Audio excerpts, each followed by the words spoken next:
topic or the theme for the next panel is collaboration. But collaboration, it's called interinstitutional collaboration, but maybe that's just a wrong or poor choice of word. The idea is collaboration as instructors and teachers and different universities collaborating outside of the partnerships offered with the platform in the middle, as Paul showed in one of his slides, with the idea that perhaps through such collaboration we can address the thorny issues that Paul was bringing up in his talk. So that's the thread here that I wanted to make visible to you. Okay, I'm going to jump right in and let Paul then take control.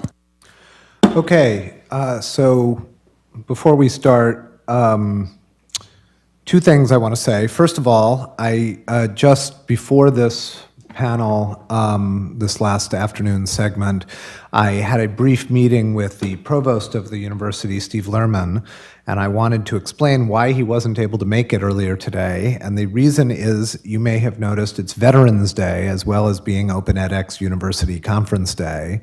And the president of the university had to be out of town, and so the provost had to show up at this big Veterans Day event.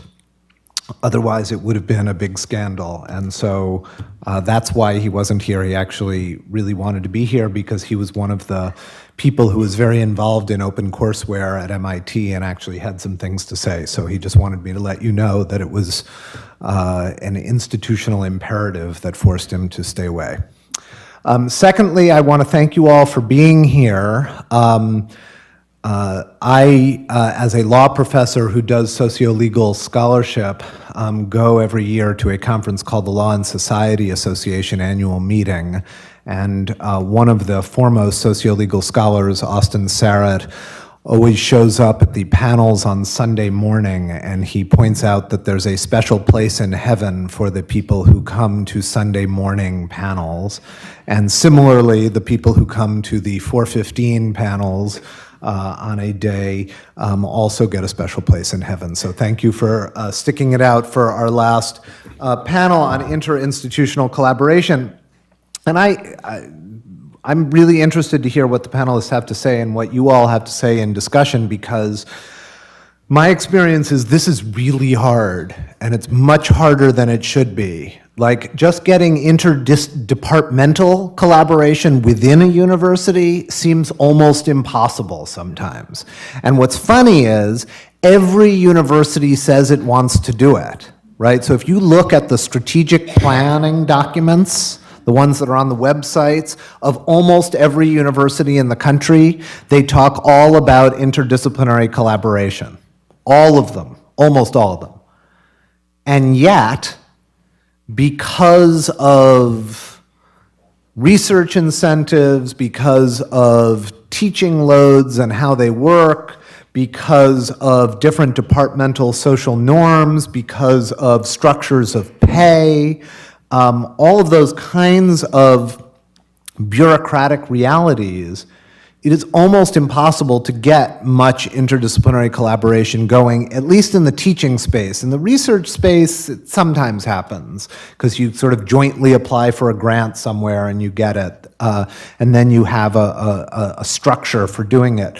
But in the teaching space, it's really hard, and it usually depends on professors putting in extra work beyond what they are actually being paid to do to make it happen. And fortunately, there are some professors willing to do that, but on a mass scale, it's really hard. And then when we extrapolate it out to universities collaborating with each other on either courses or other kinds of collaborations, the bureaucratic difficulties and competitive difficulties, and again, difference in norms and difference in structures and difference in academic calendars and backbone computer systems and platforms and so forth, make all those things really, really hard. Again, not impossible if people want to put in a lot of extra work, but really hard. And so I think it's a serious question to ask, can the online space and can the increasing adoption of online education somehow help in fostering more collaboration across departments within universities and collaborations across universities. It should, right? Because space doesn't matter so much. You don't have to have one professor flying to another professor's university in order to make it happen. You don't have to have someone who's on sabbatical who happens to be available that year and so forth. You should be able to do this, but I don't know. And I'm interested to hear what the panelists have to say, and then we'll open it up for more discussion. Okay, so I'll start with a little introduction about my experience. Last year, I taught a MOOC that was in the Open edX platform, and Paul Berman was a great supporter for that initiative, which was a bit crazy at the time, looking back. And one of the things that I did with that course was to invite two other professors that were teaching similar courses at their respective institution to be a part of it. I simply ran into them at a conference on one occasion or exchanged email and said, look, I'm teaching this MOOC. I know you teach a similar course on this. What do you think if perhaps you and I talk about our curriculums, our syllabus, combine some things, you jump in my course. I'm going to give you admin rights in my platform. Your students jump in and we all are together in the same platform and we teach this together. And a couple, they said yes. One of them said yes at this conference. And, with various levels of involvement, this group consisted of me teaching the course here at GW, the MOOC, and two other professors relying or collaborating in different degrees to the course. Now, the course was, of course, public, and it's on GitHub, and sometime before the beginning of this semester, a couple of months before the beginning of this semester, I got an email from somebody at Belgium. And he said, well, first of all, he had appeared in the GitHub repository of my course, and with a couple of pull requests, more on that later. And he said, well, you've seen me put some pull requests on your course. Let me introduce myself. I'm a plasma physicist, and I teach this numerical methods course. And I was asked by my department to change my course and modernize it for this new generation of blah, blah, blah, blah. And after going online and seeing all the stuff that I could find as inspiration for my course, I ran into your course. And after studying this material, I thought, this is exactly what I want to do. So I'm going to adopt your course as well, like it was a textbook or something for his course. And I thought, well, that's cool, that's fantastic, I'm so flattered. Well, why don't you invite your students to join my platform and you become a co-instructor, and I'll just list you in the new About page and we teach this together. And lo and behold, he's written revisions of some of my lectures. He's producing a new module on something that is not part of my course, but because the course is a series of modules, he wanted to teach one thing different, and so there's a new module that somebody else now can adopt. And well, because I control my platform, I just added him as an instructor in my platform. I didn't have to ask permission to anybody, and we're collaborating. So this experience, this initial insight, inspiration, and then what happened with it is what got me interested in thinking about collaboration in teaching. We talk about the social aspect of learning often, and we are comfortable with that aspect, and we understand, many of us that read the literature on learning, we understand the importance of the social component on learning. But what about the social component of teaching? And that is one of the reasons why I wanted to organize this and invite you to this day, because in a way we do this in research as well. We get together in conferences and we produce a social dynamic that turns into collaborations, and we write papers together and so on. And perhaps in teaching we could do that to the benefit of students everywhere. And ourselves, because we don't have to all reinvent the wheel. How many different numerical methods courses do we have to write individually, each one of us in different universities? Perhaps 5 of us can do one version together, and then we can have variants of that.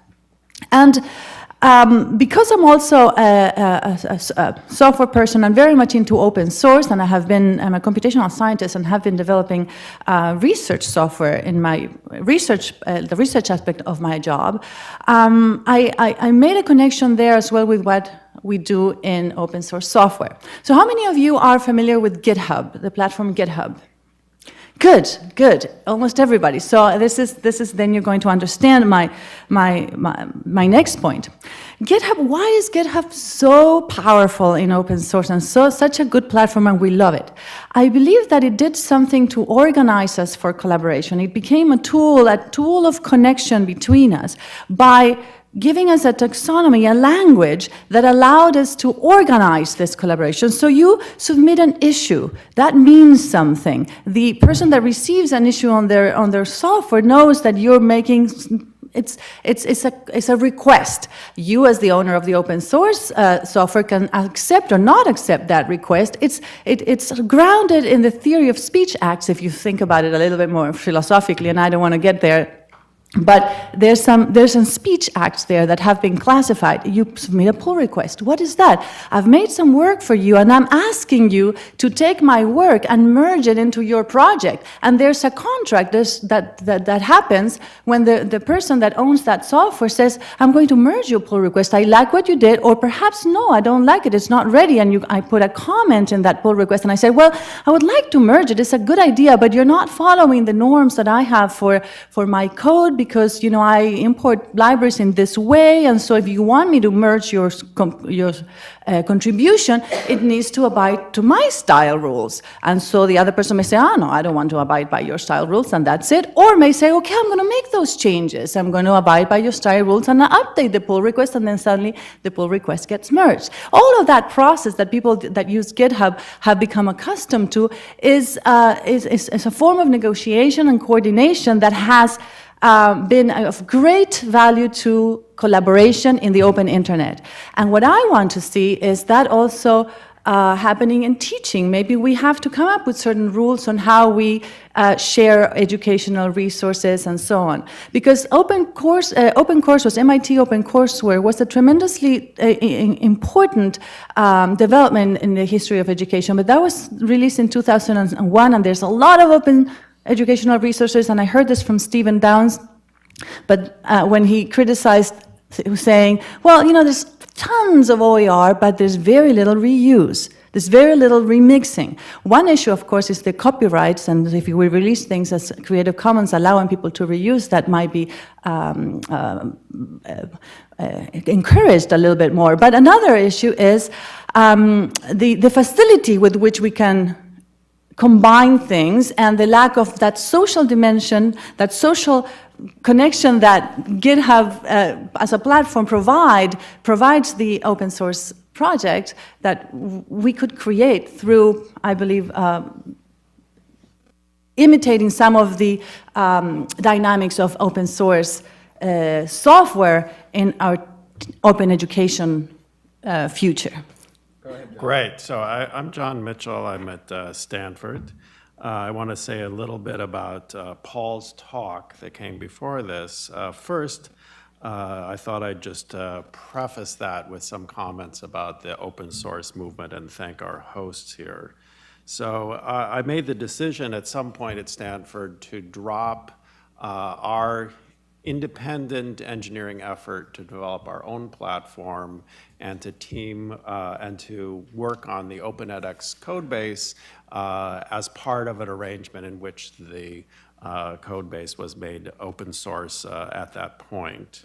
And further made the decision for us not to join the edX consortium, largely as a statement about the viability of the open source path. I felt that if we threw in the towel on that and joined the consortium, there would be no standing evidence of any university kind of going ahead with this on the open source terms, and I thought it was important to go for a couple of years and see if we could make that work. And I'm very grateful to Paul and GW and Lorena for also doing something innovative in that and standing up their own instance with a third-party provider, which I think is another part of the open source path to success, is the development of a good ecosystem of third-party providers so that universities have some options there. So I believe very strongly in that and in the effort to have control as universities over our own platforms and so on. And I think maybe this is a good time to give Lorena another round of applause, too, for writing.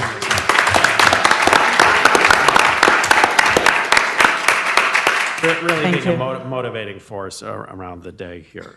So, but to step away from that a little bit for a couple minutes, I mean, I think the biggest questions in front of us are, one, how can we develop new and meaningful forms of learning and explore the question of what can be done at scale at lower cost per student in various ways. And that's really a kind of a scientific question. There are a lot of open questions there. I believe in that we should explore that question to the best of our abilities and just see where that leads. Another important question for us in another sense, and part of my current job, is to ask how that will affect our institutions and how that will affect the academic career path. Most of us as faculty feel like we are independent operators, autonomous free agents who every now and then, out of the goodness of our heart, do something for our universities. But in fact, our universities pay our salary and provide an infrastructure that lets us feel that way. And I think we owe something back to the educational institutions that support us. And I'm personally concerned, and it's part of my job for a short term anyway, to see if we can make sure that that kind of infrastructure continues to exist. So there's some business issues there. People ask about the business model for MOOCs and for low-cost, high-volume course, and I've thought about that quite a bit. I think there's an issue here that you need to come to grips with, which is education is just a horrible business in the first place. Your customers are uneducated, they have no money, they can't tell the difference between a good product and a bad product until they sign up for it. And if you were an entrepreneur and I said, go into this business that has those three characteristics, you'd say, no way. And many of us lose money and make it up either through government support or philanthropy or other causes. So when you think about being sustaining, I think that we have to take the larger view and say, how can we do good and have the same form of economic structure that we have that's allowed us to flourish in our current form. So as far as collaboration, I think collaborative courses are a great idea. We've done several of these from Stanford, and I think distributed course obviously gives a chance for students or learners in one place to learn a lot and benefit from people elsewhere. So I think that's a great thing, and we should explore that as best we can to see what the upsides are and how possible that can be. I have had some instances, we've made all of our courses available because we have platform control. We've been able to easily be flexible with different institutions about making course material developed at Stanford available to others to try at their sites.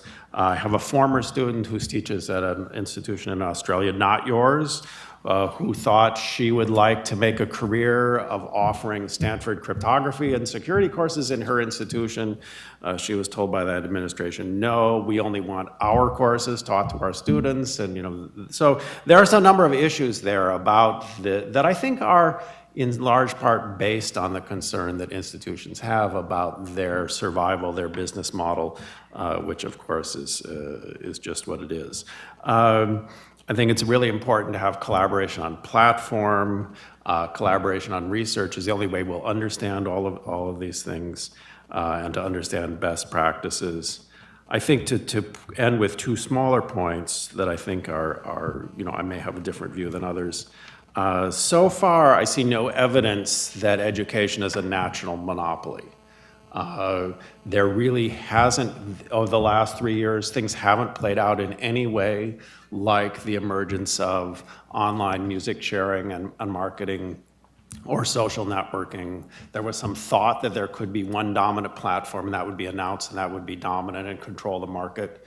I don't think the market for education or the nature of education prior to this point has had that character, and there really is no evidence that it's a natural monopoly or that there's some way for one agent to control the market. So I think with that realization, we don't need to worry quite as much about some of the things that Paul raised, although I think it's important to retain our flexibility as institutions.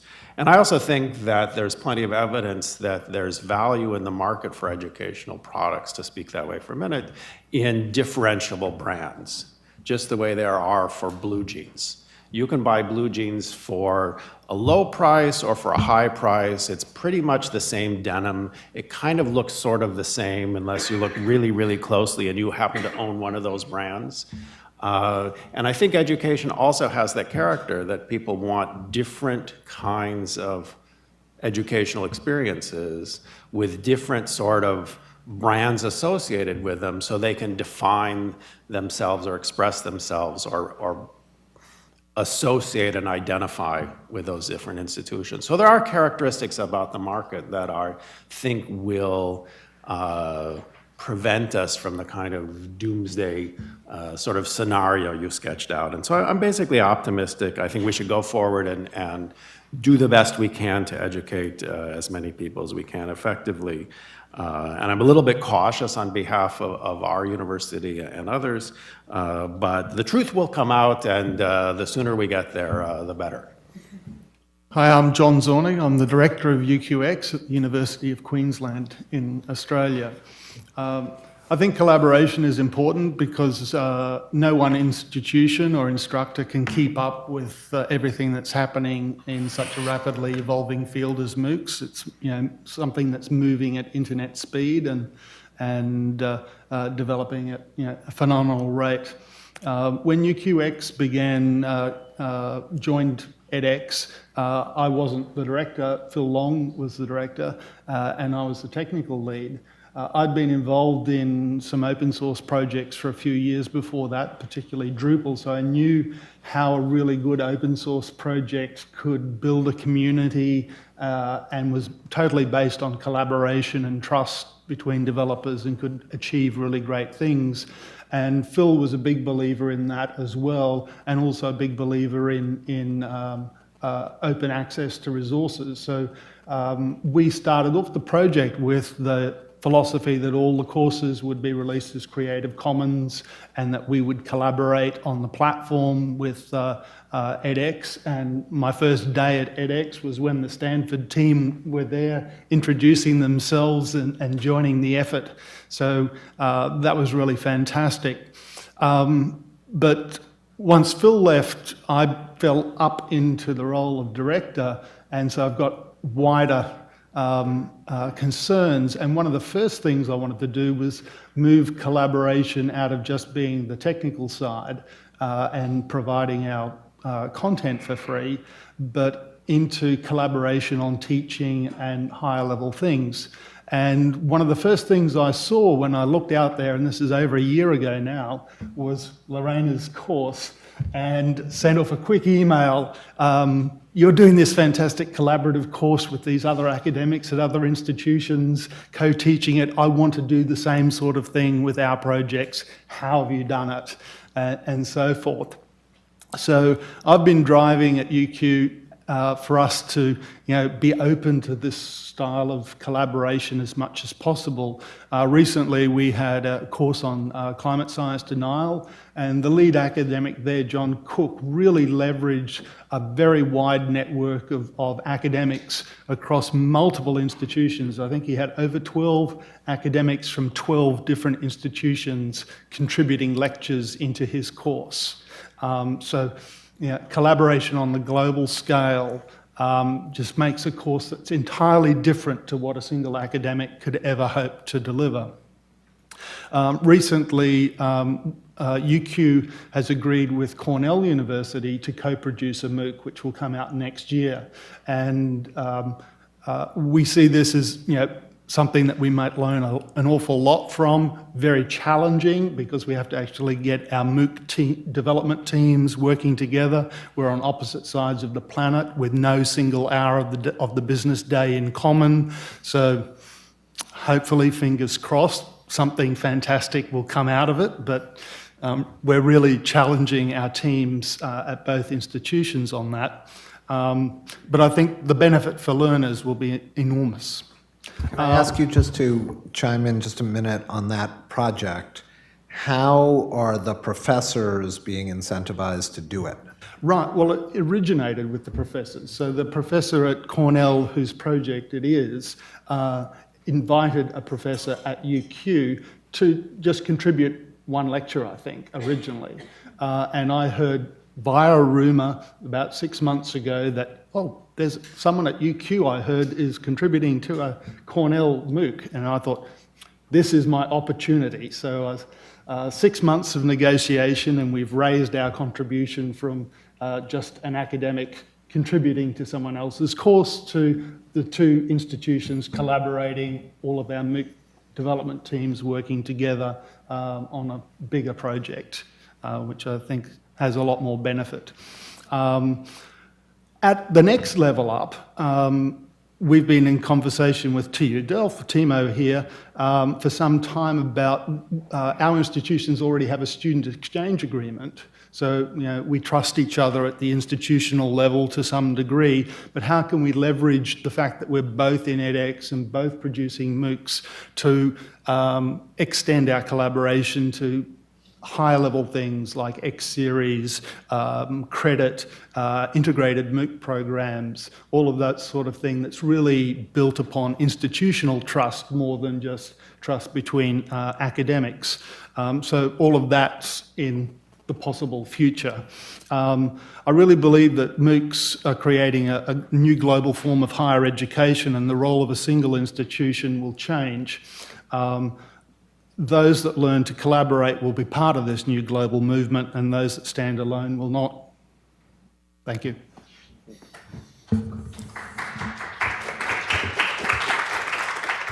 Good afternoon, Timo Kos from Delft University, as John already mentioned. I'm from the Netherlands, and the Netherlands, half of the country is below sea level. So if you don't collaborate, you get wet feet or you drown. So it's in our DNA. We do it everywhere we can, and we're a strong supporter of open science. So open access, open data, open source, open education. The front line of that battlefield, we're always in there and hacking our way. Currently, we're trying to press Elsevier in a new agreement with all the Dutch universities together, so we don't sign any agreements on any agreement. So if we are stop going down in the rankings, you know why. But in education, we've done quite a few things that John already mentioned, and others as well. You have guest lectures in your MOOCs and in online education. We do it on campus as well. We've got joint education programs with a few institutions, with Aachen and Zurich, where the previous speaker is from. We have a semester, students stay a semester here, go there and do an end project. So it's something we're very used to. It is hard to make it happen. So collaboration is very hard to make it real. So you need a joint benefit at the end. Why would you take all these hurdles? There must be a thing that is worth more than doing your own thing in your own institution.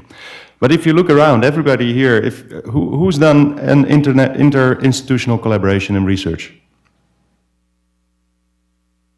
And was it hard? Yeah. Was it worthwhile? Yeah. Well, so it's actually pretty easy, and the easiest thing to do first is where you have inter-faculty collaboration, start there. We've got experience now with a bit challenging, more challenging collaboration. We started a new institute in Amsterdam. They had a contest. They had a big chunk of money because they want a third research-intensive world-leading university on metropolitan solutions. So we're building a new institution with 3 universities. MIT is part of the research effort, and Wageningen and Delft. So that is a challenge. So we took a bit of more time than you usually take to build a new program. But it is possible. And I think if you want to make something happen for your own students in education, look at offer that you couldn't offer yourself. And if it is worthwhile, just do it. That's it. Oh, maybe one more thing. Yeah. We were talking here a lot about the possibilities of data. We've done quite a few MOOCs. We publish it open. So if anybody of you wants to do some research on our data, welcome. If anybody wants to participate in a MOOC, you're welcome. If you want to help us design a MOOC, you're welcome. And we also publish all our MOOC content with an open course license. So you can use it, remix it, do anything you want with it. And I encourage you to do the same. Making a couple of comments based on the comments that have been made, and then we can have more questions, and then the panelists can comment on what I said, what you guys say, and so forth. So one thing I just want to note is that if we're talking about collaboration in online environments, we should be talking about collaboration in online environments beyond just MOOCs, right? So a lot of certainly what we do at GW in the online environment, as I said way at the beginning of this day, we have 105 online degree programs where you pay tuition, it's not at large scale, and you get a full GW degree at the end of it.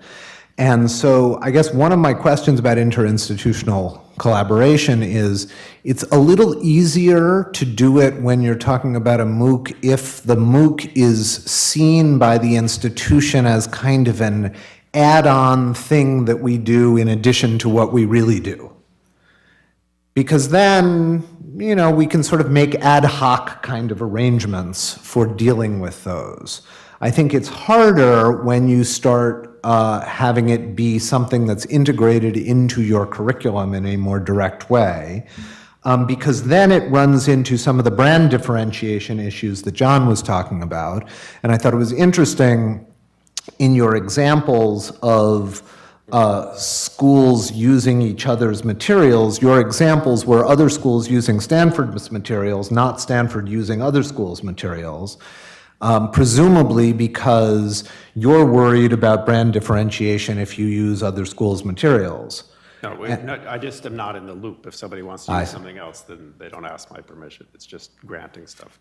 But the point is that for any school, it becomes an issue of sort of whose course is this? Am I a distinctive university? Am I a distinctive professor? And so forth. If I use OER, nobody's mentioned sort of the kind of academic promotion system and so forth. If I'm using OER for my courses, will that somehow hurt me when I come up for tenure because I won't be seen as an independent scholar somehow? Those kinds of institutional issues, I think, hurt the collaborative possibilities. And so I think certainly having some of these collaborations that professors sort of push on in these sort of unique ad hoc MOOC environments are a great way to start. But I think if we're really going to talk about interinstitutional collaboration, we're going to have to deal with branding issues and more structural issues, which leads me to the other point that John said, which was about collaboration on platforms, even if you don't have collaboration on courses. And there, I think the possibilities are much stronger. And John and I have talked for a couple of years now about sort of collaboration within on Open edX, creating perhaps portal sites where we can link all of our courses together, working to develop the open source platform collaboratively, all of those kinds of things. That strikes me as much more doable and possibly very fruitful as well. Okay, I think we're done. It's 5:05. Thank you all, and thanks one more time to Lorena for organizing. Thanks very much.